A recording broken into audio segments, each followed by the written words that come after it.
Assalamualaikum warahmatullahi wabarakatuh. Alhamdulillahi rabbil alamin. Allahumma salli ala sayyidina Muhammad wa ala ali sayyidina Muhammad.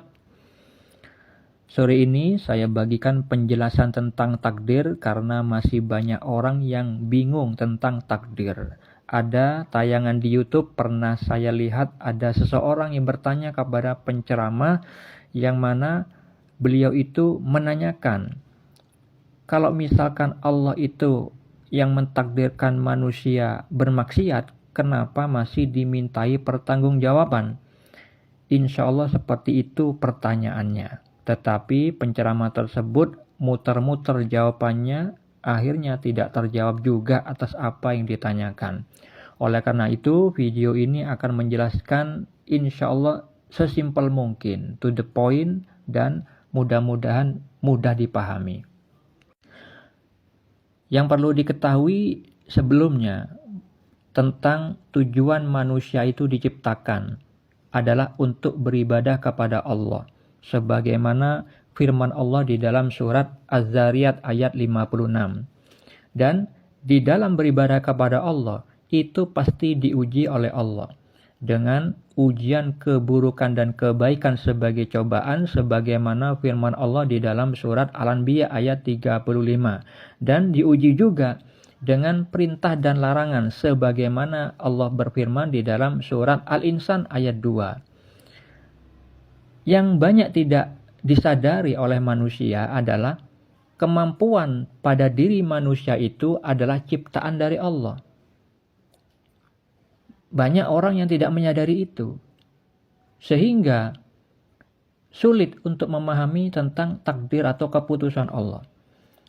Qada dan qadar. Qada itu adalah ketentuan Allah tentang peluangnya.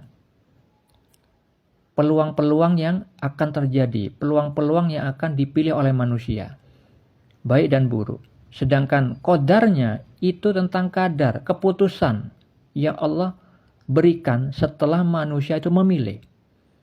Nah, qada dan qadar ini berkaitan dengan perbuatan manusia. Sedangkan perbuatan manusia itu diciptakan oleh Allah. Allah berfirman di dalam surat As-Saffat ayat 96. Bunyi firman-Nya adalah, padahal Allah lah yang menciptakan kamu dan apa yang kamu perbuat itu. Berkaitan dengan surat Asy-Syams ayat 8, Allah Ta'ala berfirman, maka Allah mengilhamkan kepada jiwa itu jalan kefasikan dan ketakwaannya.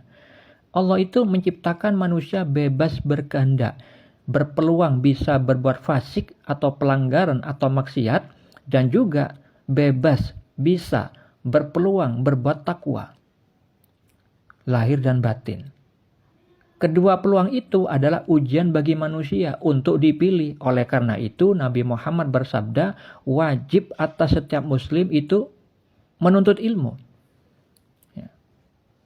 Dan beliau juga bersabda, supaya tidak tersesat, manusia itu harus berpegang teguh kepada Al-Quran dan As-Sunnah. Tentunya bagi umat Islam.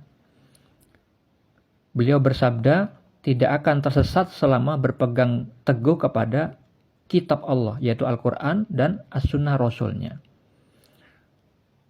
Oleh karena itu, Allah itu menegaskan di dalam surat Al-Jasiyah ayat 18, yang bunyi firman-Nya adalah, kemudian kami jadikan kamu berada di atas suatu syariat, peraturan dari urusan agama itu, maka ikutilah syariat itu dan janganlah kamu ikuti hawa nafsu orang-orang yang tidak mengetahui.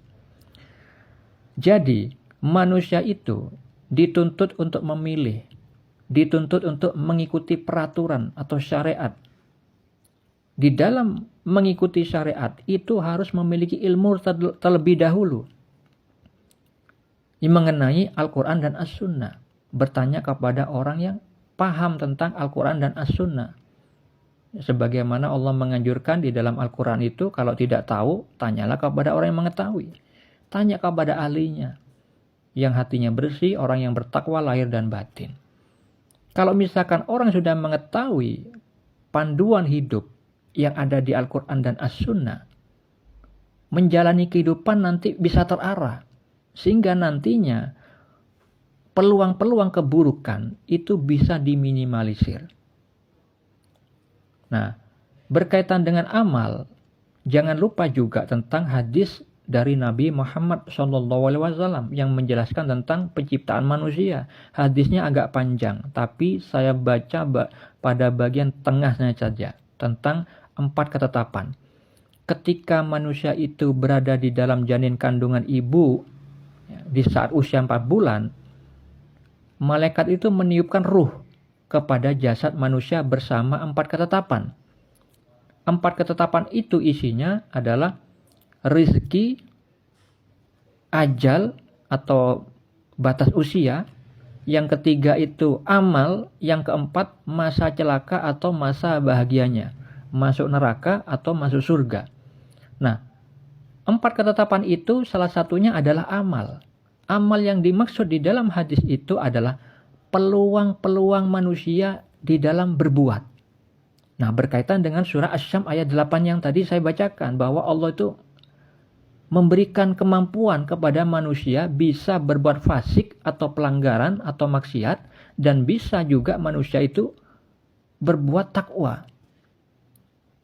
Makanya pada hadis tentang penciptaan manusia itu, 4 ketetapan yang Allah berikan di saat manusia belum lahir, di saat manusia itu belum beramal.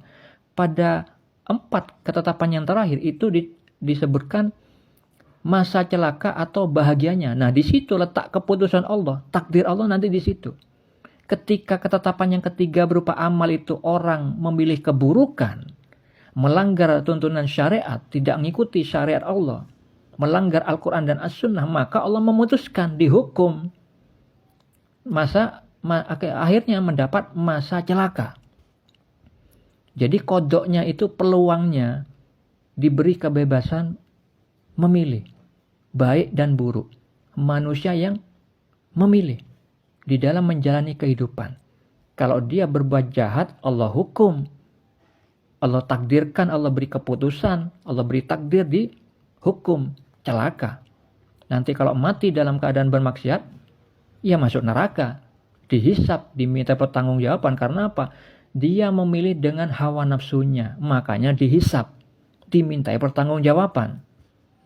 Jadi manusia bermaksiat itu bukan keputusan Allah yang menjebloskan orang itu bermaksiat, tidak.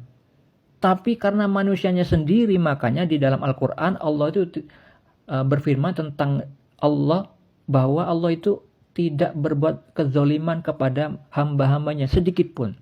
Justru manusianya lah yang sering menzolimi dengan dirinya sendiri. Nah, menzolimi diri sendiri itu karena kebodohan, tidak mengerti Al-Quran dan As-Sunnah, tidak mengerti panduan hidup.